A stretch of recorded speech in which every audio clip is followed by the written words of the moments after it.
Don't worry, we will talk about Kyrie Irving's, what y'all call the apology, but Kyrie speaking in public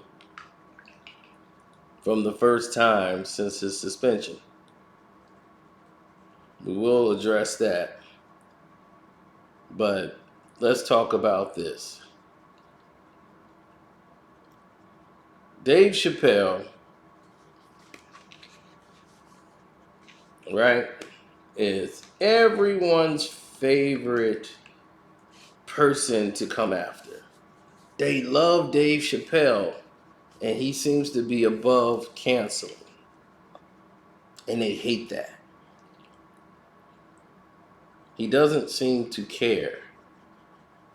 And believe it or not, there are more white people, Jewish people, than black people that can't stand cancel culture.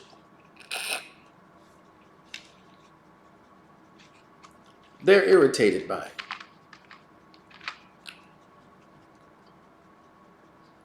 And we're the ones that never do it.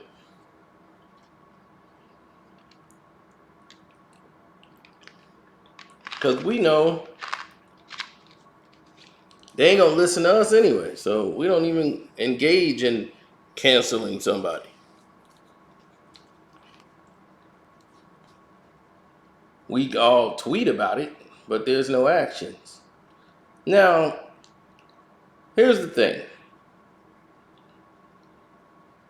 These so-called invisible people were mad at Dave Chappelle saying that he was normalizing anti-Semitism or whatever. Now, here's the thing. If that's the case, then movies, television, the news, everything around you is going to normalize it then. Because every day somebody can say something that one person say, hey, wait a minute, that just normalized it.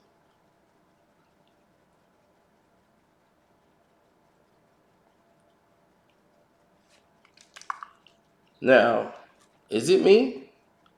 Am I the only one that noticed that Jewish comedians often make fun of the insane German ruler who hurt their people? They make jokes about him. They make movies about him.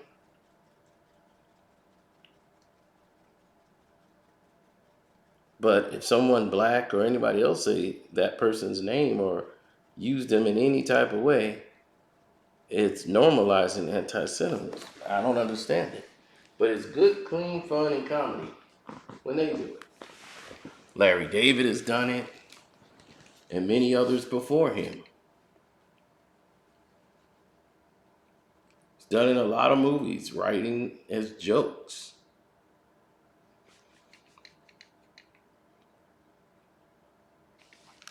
Now, that's not protest. There's no cancel for that. Um, there was a bit of disdain because Lorne Michaels is a Jewish man, and Saturday Night Live is his long-running project. Then, before Chappelle even took the stage to do his monologue, they said half of the SNL staff, they didn't even want to work with Dave because of his jokes he made about a community, a group of people that he has taken a lot of controversy over, and they're mad Netflix didn't cancel him. Then they're mad that he was even getting a chance to host Saturday Night Live. So no matter what he said, they were going to turn it to a negative.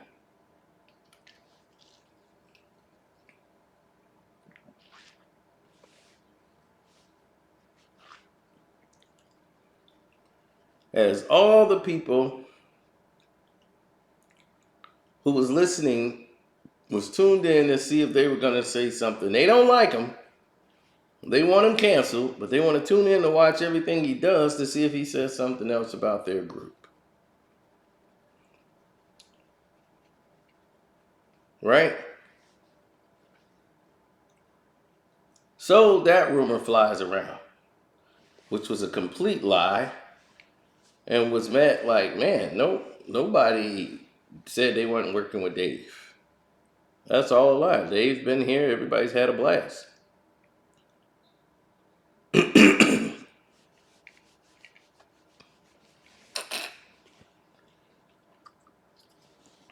But who's posting these fake and false narratives? That was the question. Who is this they? Who are they?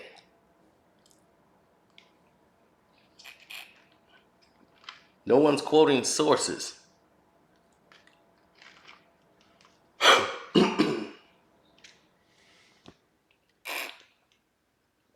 Sinuses are killing me right now.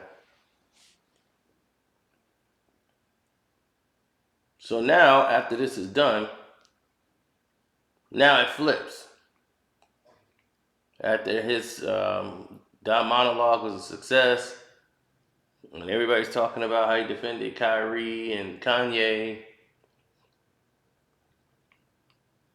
mostly defended Kyrie than Kanye, but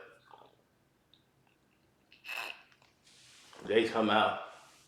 Oh, he's echoing all this anti-Semitism, and this is just what we're talking about. The ADL is trying to get a check.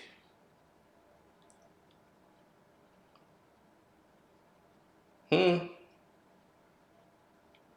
when since the Jewish people become this fickle?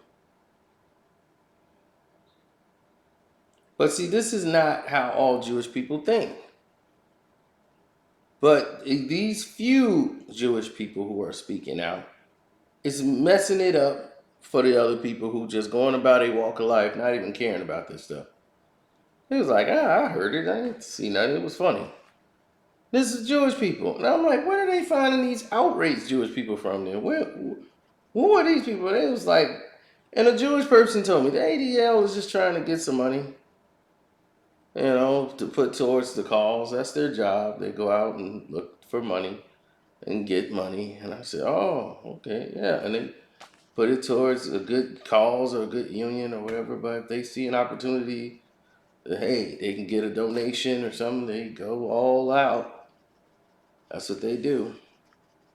So that was a Jewish person who wasn't outraged by Chappelle thing at all. Loved Dave Chappelle. So my thing is,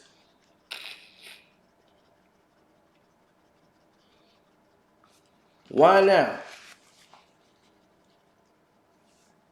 And Lauren Michaels, who runs SNL, it's been 7 days. Dave Chappelle has not been barred or banned from Saturday Night Live. Martin Lawrence was banned immediately from SNL. Matter of fact, he was banned from NBC. That's how much power Lauren Michaels had. He was mad over one joke he told. And Martin was banned.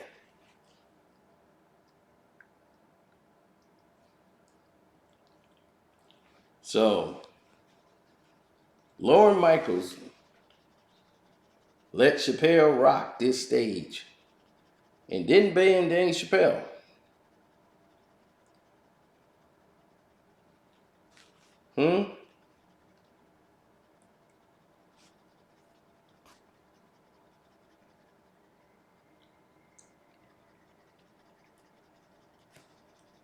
So,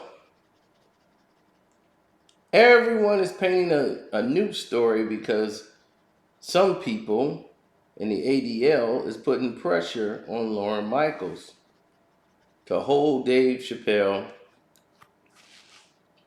more accountable for his actions.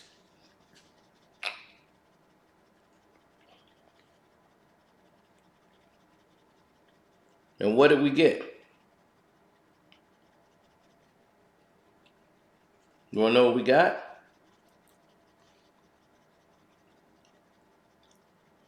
We got somebody from somewhere saying that Dave Chappelle did a fake monologue for producers. He faked a whole monologue just to throw everybody off.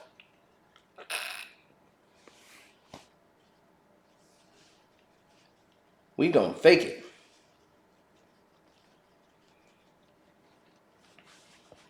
So they're gonna fake the monologue so no one can know what he was going to do. Now, what they're doing is putting this like, hey, don't blame us. This is all on Dave.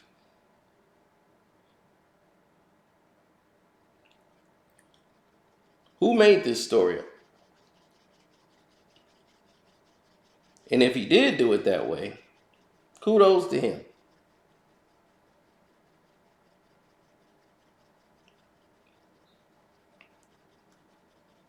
But I'm quite sure going into this monologue, he was told not to make any videos about that group he been making videos about, jokes about throughout his specials on Netflix, who still haven't dropped it.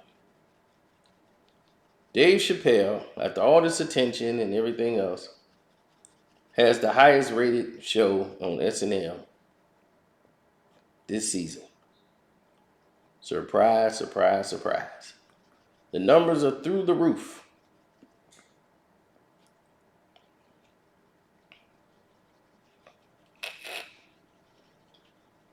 And once again, it's always post-election.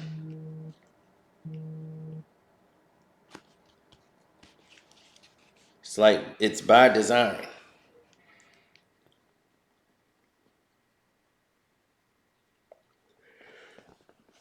So, we'll get to see what happens next time.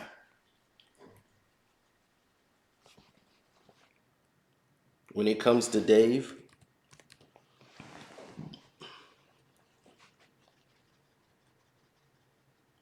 but this is the one thing that gets me about people that I never understand.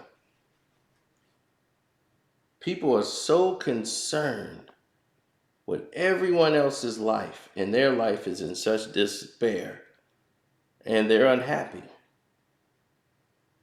So they, rather than focus on fixing their situations, they live vicariously through everybody else's situations, but their problems.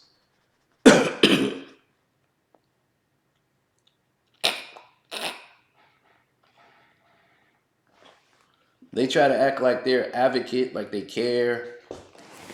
Like, I'm fighting for their rights. They'd be like, get the hell out of here. You're fighting for their rights? Please.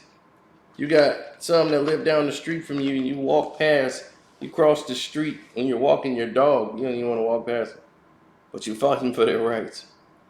The hell out of here.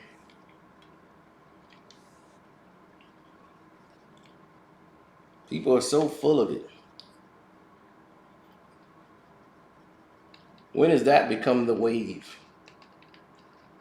As everybody likes to say, oh, that's the wave. Well, wave goodbye. If that's the wave.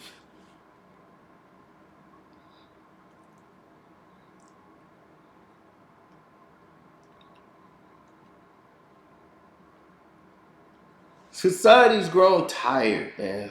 they've grown tired of seeing the same old rendition. You have people trying to do anything they can to captivate someone else's attention.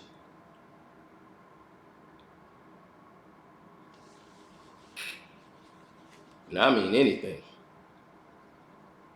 They don't care what it is. They want your attention. They go out to try to get it. Or they try to buy it. Whichever one comes first.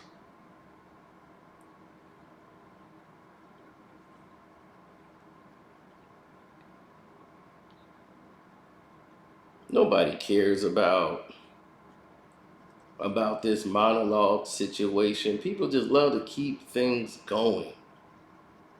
Meanwhile, you're not focused on the election. You're not focused on your rights that's being taken away.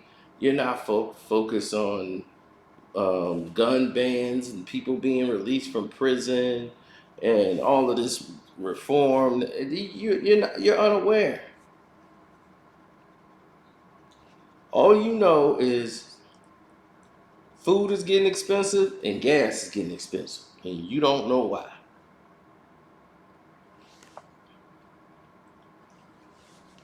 But you know what time Real Housewives of Connecticut come on. You know what time the game come on.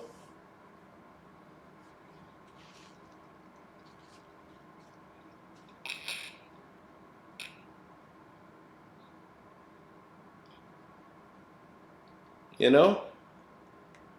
So they don't worry about us. They're not worried about me.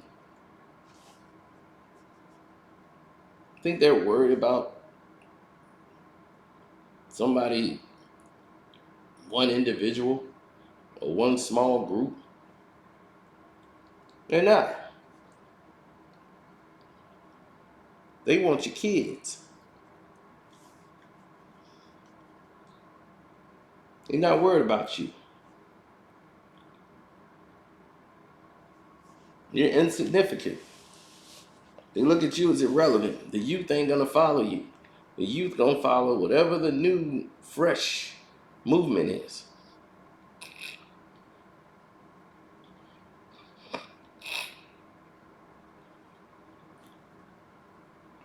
And whoever dictates that movement can change the world.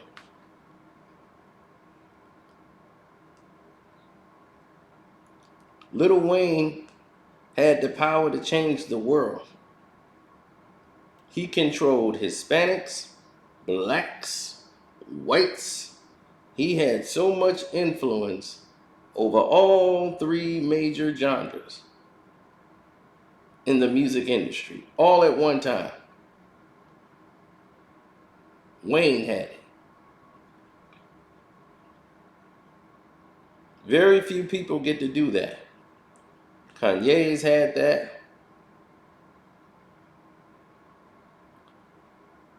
50 Cent, he had it. Jay-Z, but not as much. But he's had it. Tupac had it. Biggie kinda, but not that much. He wasn't around at that time like that.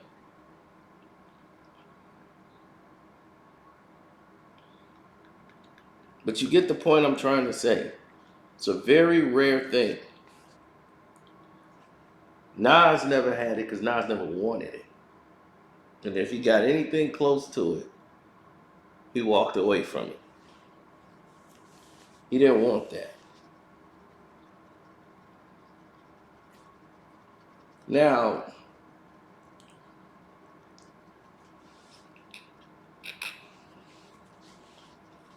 here's the scenario.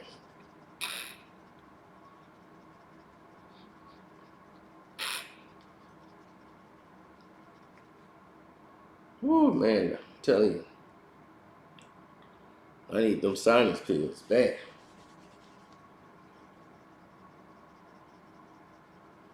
Here's the scenario, right?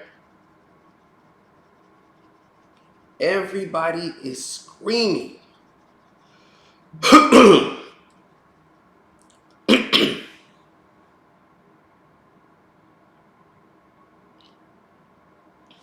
what they want, what they expect from the government.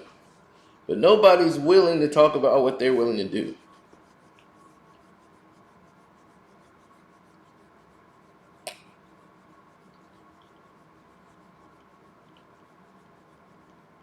If somebody say, oh, well, you got to march down to the state senate. You know, they finna have a senate meeting down there. Why don't you go down there? You guys can go in there and oppose the bill and all this. They're not going to do that. You see? Because it's always someone else's job to do.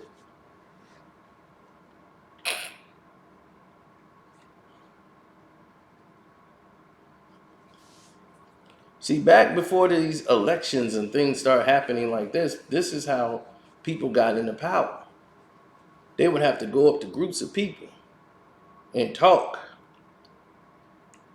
and go over the rights for all the people, and then they select the representatives. Like, man, this guy, he was standing outside ranting and raving about all these things that's going on, and he's right, and I like him. He's part of the community. He works, knows my wife Sandy, and look at him. He's just going off at the top of his lungs.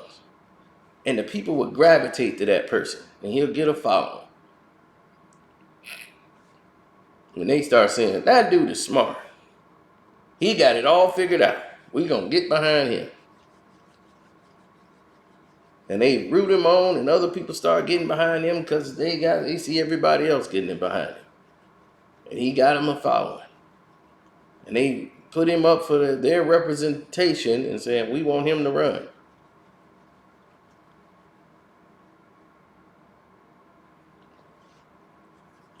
And as soon as they run for like office or anything,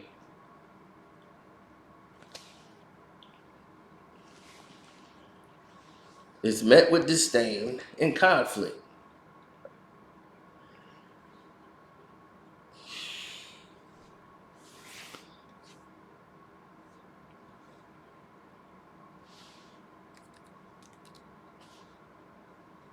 Then they start bringing up dirt on each other as to why the other person shouldn't get the job. And that's how it all got started, buddy. People not wanting the position, or they're too busy to deal with it, so they vote and elect someone else to be their representative and say that's going to represent us.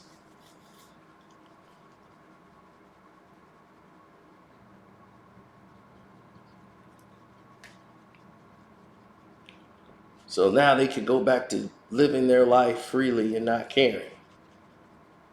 So unless people who are really engaged in politics and know about society and what's going on out here, they don't really care.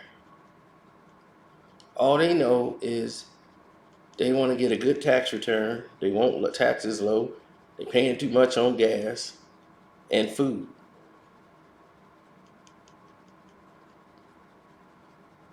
That's all they care about.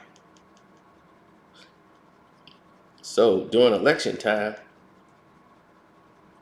gas prices are low. You getting invisible checks in the mail. They give somebody like $50. Ooh, $50. Any little thing come through. It's all people know.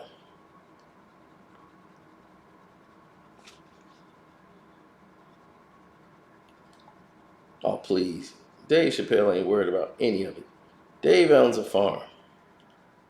The people that surround Dave Chappelle is the most protected human being over there. He stays in a very rural area of Cleveland, outside of Cleveland, Ohio,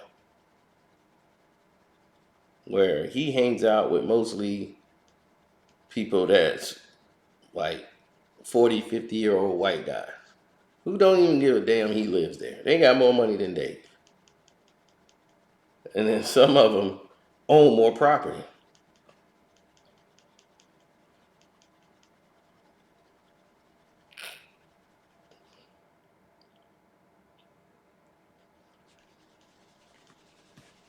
Now, Hollywood don't care about going out there, just like they don't care about going to Wyoming for Kanye West. It's like there's nothing there. Why are we here?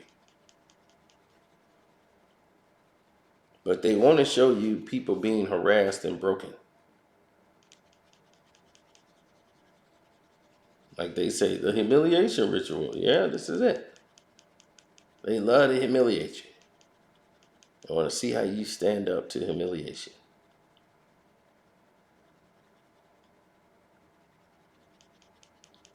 Now,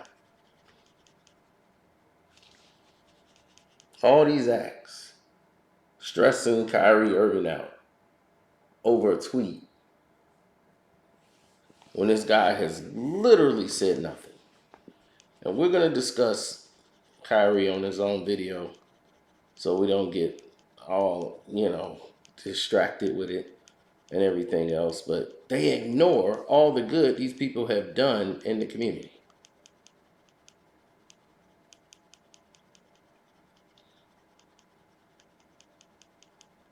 See, people forgot Dave Chappelle was called a sellout because he had a Filipino wife. He didn't have a black wife. He had a Filipino. They didn't like that. Then they was like, man, Dave, this is what you're doing. This is like, man, you out here, messing around with these women, these doggone Filipinos, and you out here talking about black pride and all this stuff. Yeah, you gonna talk black pride, you ain't give it no black woman. They actually brought that up. They actually said some rude and hurtful things about his wife.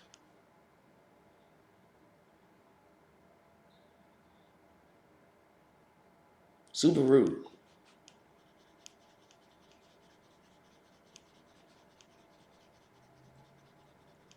He joke all the time. He's like, my son, he looked like Tiger Woods. But they be like, man, you don't do skits with Filipino women. You don't do skits with no other women, except for black women. But in real life, you don't. Now the heart wants who the heart wants. Nobody knows what this Filipino woman did to him or where they fell in love. That's who he loved. That's who he loved. I'm just saying, this is what was said about Dave. And this is back when people try to discredit Dave Chappelle, period. And I think it was Faison Love who brought it up, if I'm not mistaken, about how Dave Chappelle wasn't accepted in the black community. Even when How High was out. I mean, not How High, but Half Baked. We saw Half Baked and died laughing. But Dave Chappelle wasn't that guy yet. Half Baked didn't blow up. It became a DVD classic. It flopped at the movie. And then, on top of that,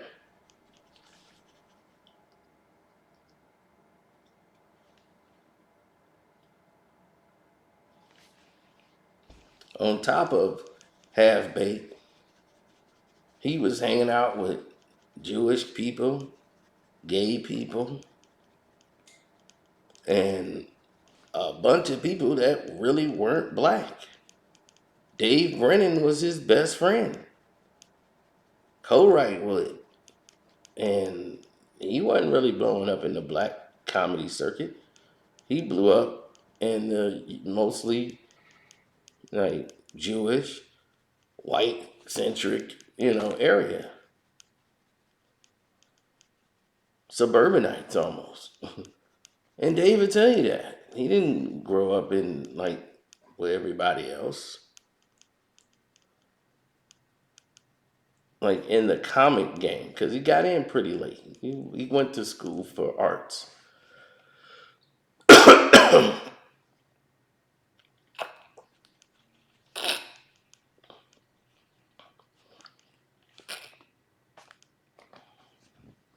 His art meant more to him.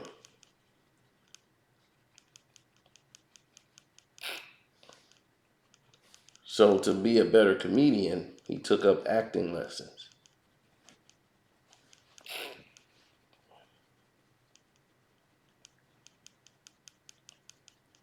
And they painted him out to be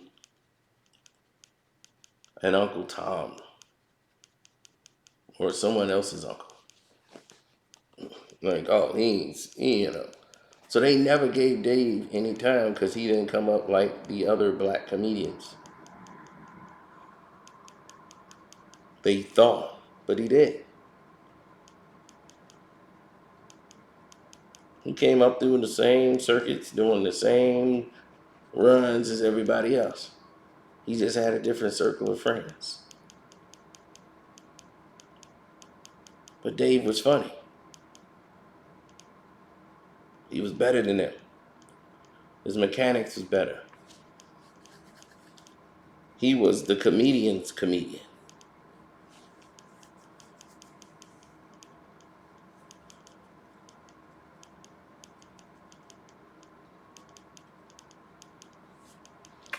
Now,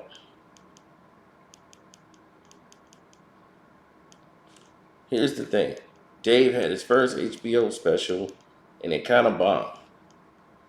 Once he blew up on Chappelle's show, the Chappelle Show skits was made. And that's how the brothers started to know Dave Chappelle. And they remember Half Baked and watching it, cracking up. And they was, oh, that's dude from Half Baked. And they went back and said, okay, let's watch the Chappelle Show. And it was kind of crazy and wild. And they said, oh man, this dude wild. And the show just kept going on. It was a hit every week. Instant hit out the park. Now Dave Chappelle is a household name.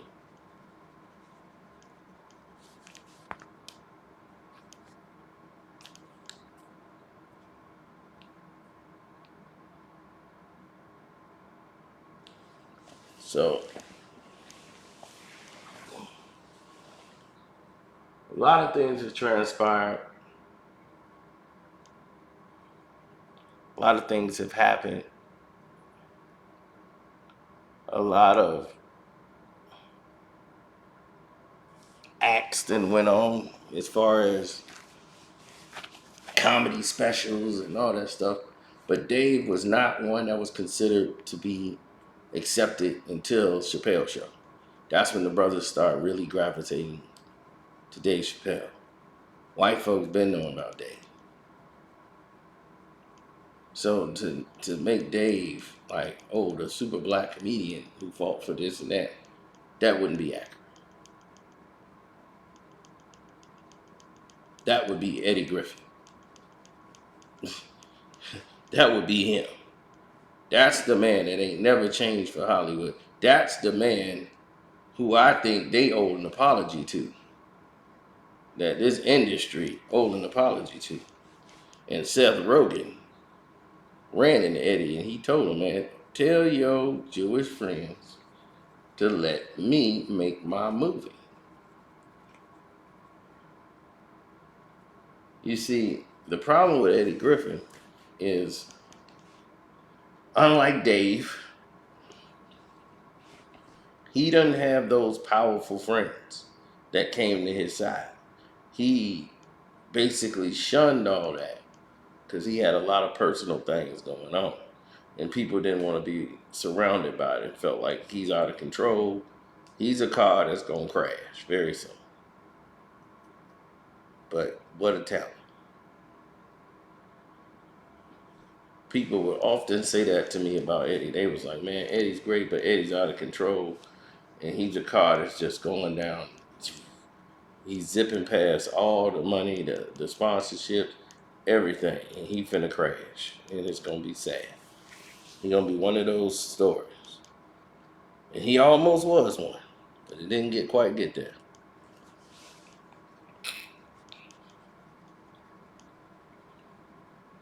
Yeah, everybody else got apologized that looked like us in a theatrical way. Meanwhile, these other people go on Twitter, DMs, like, I apologize. Why they won't let it go? What are they holding on to this for? It don't make any sense. But Sarah Silverman, who's a Jewish woman, can go ahead and appear in blackface. Then Sarah Silverman can go ahead and actually do her stand-up comedy bit and says she hopes Jesus come back so she can kill him again. And that was called good, clean fun and funny.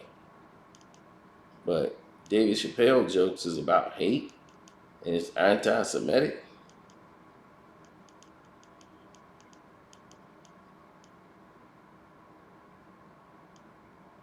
Mm, mm, mm. The double standards, the hypocrisy. Jonathan Greenblatt, who basically is the spokesman for the ADL, saying, why is Jewish people so denied? Why are our sensitivities being diminished in almost every turn? Why does our trauma trigger applause? Dave Chappelle's SNL skit was a meticulous and calculated move to desensitize the population or desensitize the population from anti-Semitism, getting society to laugh at Jewish traumas and struggles, and normalizing historical tropes by manipulating the average person's pain and redirecting their reactions onto the Jewish people.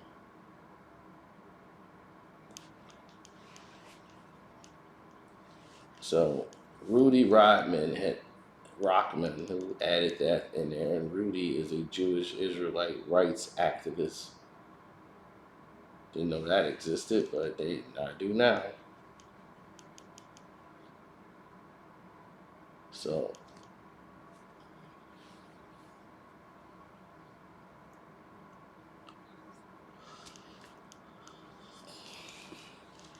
Chappelle decided to do a monologue, and it was a classic monologue. Most people can do maybe 7 minutes, 8 minutes, and it is cheesy and whatever. This was like a stand-up comedy show, halfway into it, and it was epic.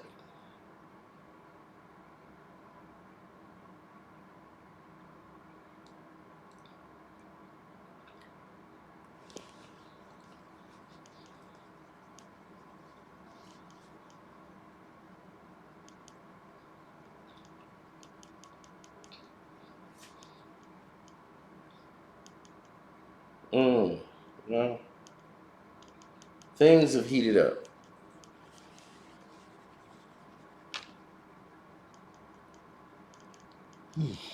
Because now the NBA is coming up. Well, we'll talk about that tomorrow. Due to this Kyrie Irving situation, there's been some modifications of rules for the players to follow when it comes to social media. And we're going to get into that because players was confused and didn't know what the hell they were even talking about after receiving such a ridiculous email and message. But we'll get into that a little later. We might do that on the Patreon version or, you know.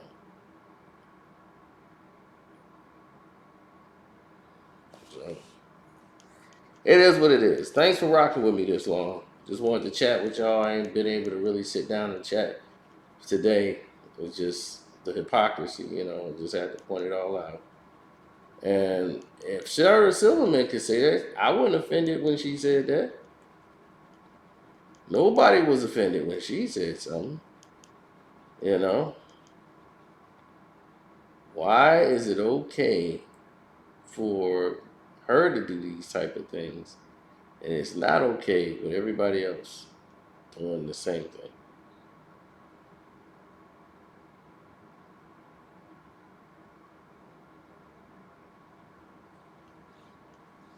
Hmm. Then Jerry, we already did Jerry talking about the subject matter calls for a conversation. Okay, well, let's have that conversation then, Jerry. Make sure you bring up how you defended Kramer when he was using the N word, and not in a positive way. Like I said, oh, that's my N word. No, he was using it in the way the slave owners used to use it. He was been using that tone. So you came out defending him. So make sure you bring that in the conversation.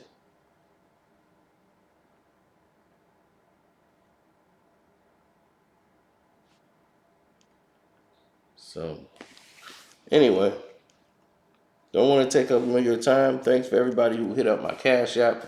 God bless you. I did get the Cash App. It's in the banner too. The Patreon, yes, we are doing the business thing. That should be airing. We've been very, very busy. So I haven't had time to do that. But it is coming, so don't think it isn't. We still on top of it. So just wanted to give you the heads up on it. Now, I think we've covered everything by now. Like, subscribe if you're new, hit the notification bell. I'm out.